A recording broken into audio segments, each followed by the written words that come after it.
What's going on? It's your boy Chris Wright, and welcome back to another episode of a Quick Little Word Podcast. I'm gonna keep it short. I ain't gonna hold you. I ain't gonna keep you, but be sure to subscribe, like, comment, and share. And today we're gonna get straight into it. I want to talk about boundaries. I want to talk about how to set healthy boundaries. So we're gonna get straight into it, and we're going straight for the jugular. We're not holding back. We're going straight for one I feel like everyone either struggles with currently or has struggled with at some point, and I think we're all guilty of this. So the first one is saying no. Saying no without explaining yourself. No is a complete sentence, and I feel like at some point in time we've all been in those positions. I've been in a position where, someone asks us something and we said no, and they ask why. Well, guess what? You don't have to explain yourself, whether that be to a coworker, a family member, a friend, your kids, or something like that. You don't have to explain anything to anyone. When you say no, there's a period that goes behind that. And this is so important because I feel like a lot of us have been in a position at some point where we knew somebody was going to ask us something, and you will literally sit and try to figure out and come up with like an explanation in your head, like, you're trying to think of a lie on the spot. You don't have to lie. And even whether it's a lie, if it's the truth, you are not obligated to explain yourself to anyone. So be mindful of that, because I know sometimes, you feel like pressure because people will either try to guilt you into an explanation or whatever, but whatever. You don't have to. You don't have to explain yourself. Just say no. The next thing I want to talk about, or my next tip, I guess we would say, my next tip would be, is don't be afraid to remind people of your boundaries, if needed, but stick to them. So people would test you, like people gonna test their limits, right? And sometimes you have to like reinforce and remind people, like, hey, that's a boundary for me. You know what I'm saying? Because people gonna people, right? You're going to have those individuals who feel like, oh, like, whatever, you hear me? Like, I'm going to ask again, I'm going to do this again, just to kind of like, keep poking the better, see how far they can go. What are you lenient with? How many times they can get away with it? So it's important to constantly reinforce those things, and reinforce your boundaries and stand firm on them too, right? The next thing I would say, my next tip would be, is to openly communicate your boundaries with friends, family, coworkers, your spouse, you know what I'm saying? And be clear. Don't sugarcoat nothing. But be honest and be polite too. Like, you don't have to be rude and aggressive when you're trying to explain your boundaries, and you don't have to be mean. So just be honest, be clear, but also be polite. You don't have to be mean, again, like I said.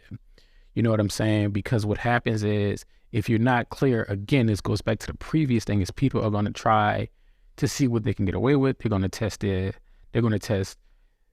limits and test your boundaries. They're going to poke the bear. You know what I'm saying? There's no way around that. They're going to poke the bear, and they're going to see how serious you are. They're going to test you to see if you're serious about these boundaries. You know what I'm saying? So that's why it's important to be clear. That's why it's important not to sugarcoat it. Don't worry about hurting someone's feelings, because at the end of the day, you are setting these boundaries to protect yourself. So you can't, in my opinion, in a situation to where it's like you're trying to set boundaries, you can't protect you and try to protect someone else's feelings. They either going to respect your boundaries, or they're going to get offended, get mad, whatever. And that's on them. At the end of the day, you have to do what you have to do. And if that's something that you want people to be on board about, you have to stick to it. Don't be trying to be, you know what I'm saying, all soft, or like, oh, well, I don't mean to hurt your feelings and yada, yada, yada. Nah, like, again, it ain't got to be mean or aggressive, but if their feelings get hurt, that's an issue that they have to deal with themselves, and not so much you. It's not about them in that moment. It's about you. It's about you saying, hey, look, this is where I am in my life right now. This is what I require. This is what I expect. And if they don't respect that, then again, like I said, they can get ghosts, so you can handle that accordingly. I'm not saying be all or nothing, because sometimes we have that mindset of be all or nothing, and it's either all this way or all that way. Because one thing I have learned is that sometimes you have to be a little bit flexible, a little bit, but not to a point to where it's like it's just coming off as disrespectful. You know what I mean? So the my next point would be my next tip would be is to be consistent. Don't be wishy-washy. You know, and what I mean by don't be wishy-washy is like don't enforce the boundaries sometimes, but not enforce them other times. And you probably thinking, well, you just said, to kind of be lenient and been like, yeah, like be lenient, but like be consistent. Like if you have a boundary that says, hey, you don't want someone to be in your personal space, as far as like you're not a hugger, so you don't like people to hug you, right? You don't like to be touched unless invited. Where you will be lenient in that situation is if you invite the hug, right? It's not like just don't, like if you invite the hug, I feel like that's being lenient. You bending a little bit. What I mean by not being wishy-washy is if you have a coworker that's like constantly coming up to you and they constantly touching your hair, and you've told them on two occasions, like, hey, don't touch my hair, that just makes me uncomfortable, and they stop touching your hair for a little bit, and then they come back and they start touching your hair again at a later period, a later time, and you let that slide, right? You let another coworker do it, but you don't let coworker A do it. Like, don't be wishy-washy. Like, you have to enforce it. You know what I'm saying? Like, don't be sometimey about it. Don't play with it. Because if you play with your boundaries, other people gonna play with your boundaries. Other people not gonna take you serious if you're not taking you serious. So make sure like you have this stuff written down in a journal, maybe in your phone, just to kind of remind yourself like, hey, this is what I expect. This is what I require. When you're going out, or you meeting up with friends, or you going to hang out with family or something like that. Just make sure like, you're enforcing them. Don't leave a window open for people to play. Don't, because if that old saying that we all grew up with, you give them an inch, they take a mile. So don't put yourself in that predicament or that situation, because then you have to go back to, I don't want to say like square one, but you have to go back, pretty much to square one to start that entire process over of like setting those healthy boundaries with certain people. And you have to understand that every boundary you set is not going to be for everybody. So you may have a boundary of like, you don't want your hair to be touched by coworkers, but you may be okay with, family members. You know what I'm saying? Like, you can have a boundary for every person. You can have a boundary for every situation, for your work life, your family life, and your personal, like, just every day you out and about in the streets, you know what I mean? So don't feel bad about setting healthy boundaries. Like that's the biggest thing, is don't feel bad about setting healthy boundaries, because you need them. You need them to navigate this world, because what you don't want to do is leave yourself completely just open, vulnerable all the time, and you don't want to make yourself uncomfortable all the time.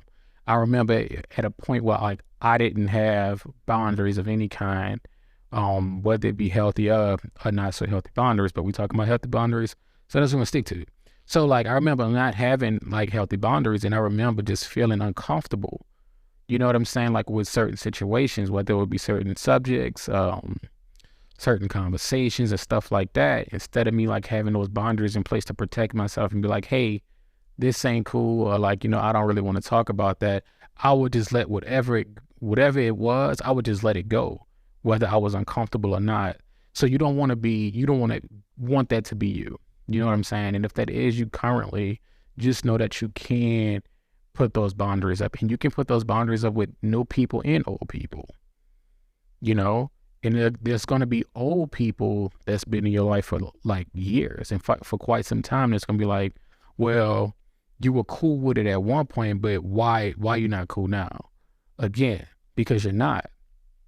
You can put that boundary in place no matter how long y'all been cool, no matter how long you've been okay with something, whether it's somebody's behavior or something like that. You can come back if you were cool with that person, whether it be your sister, your brother, or something like that, and you allow this to go on for 3 years, 5 years, 6 years, 10 years, and now you feel like, hey, you know what? I want to put a boundary up right there. You're allowed to. And if they come to you and be like, well, why now? You can explain it if you so choose to, but remember to be polite about it. However, you're not necessarily obligated to give an explanation, but again, you can. And if they get offended, whether you give an explanation or not, and they get offended by you setting a boundary and saying like, oh, you changed and you this and you that, then so be it. You know what I'm saying? Because at the end of the day, you're constantly evolving. We are all constantly evolving and we're growing. So just because I was cool with that a week ago, a month ago, years ago, don't mean that you have to be okay with it now. You are allowed to set those healthy boundaries. And, you know, that includes parents and grandparents and uncles and aunts, you know what I'm saying? Because I know a lot of times, especially we like to, you know, we let a lot slide with our elders. We let a lot slide when it comes to boundaries. And you have to be, again, vocal with those people and be like, hey, look, that's not cool. This is my boundary. And if they don't respect it, then you have to make a decision on how to handle it, whether that be, you know, cutting off communication or trying to give them a couple tries to kind of, you know, get used to this healthy boundary that you set and that you have in place for yourself. And you just kind of move accordingly because it's going to look different for everybody. Some people it's going to be all or nothing. They be like, look, this is my boundary. You step over it, you cross it, I'm done. And then you have other people that's going to kind of be a little bit more lenient and like kind of reinforce that for a few times and be like, hey, remember my boundary, remember my boundary, remember my boundary. And, you know, after so many strikes and it's like, okay, and then you handle it accordingly from there. So it's going to look different for you. And you have to figure out what that different is and what's going to work for you at the end of the day. And your boundaries are going to look different, again, for everybody. You know what I'm saying? You might have certain boundaries for some people that you don't have for other people, you know, and you don't have to explain why you don't have that boundary with this person. It's all on you, you know. But another key to it, I would say, is to keep a journal of the boundaries you have, the boundaries you set, and why you set them. You know what I'm saying? Keep your journal. Like, that's one of the best things you can do is get your journal and just write that stuff down, write it out. You know what I'm saying? But don't forget, keep them healthy, keep them enforced. You know what I'm saying? Respect yourself and at the same time respect others. You know what I mean? But I'm gonna get out of here and like, don't talk about, I don't know if y'all can see my sweatshirt, but don't talk about my sweatshirt. I know I'll be a little wrinkled sometimes when I get on here. I'm gonna get it together one day, but it ain't gonna be the day. So be sure to like, comment, subscribe. Thank you for tuning in. I appreciate you for giving me some of your time. And if you like the merch, or if you want to check out some of my merch, you want to check out my website, my business, my clothing brand, please be sure to click in the description. The website is linked below. It's called Patience. You know, it's a very positive brand, an uplifting and encouraging brand. So check that out. And with that being said, until next time, I'm gonna holler at you.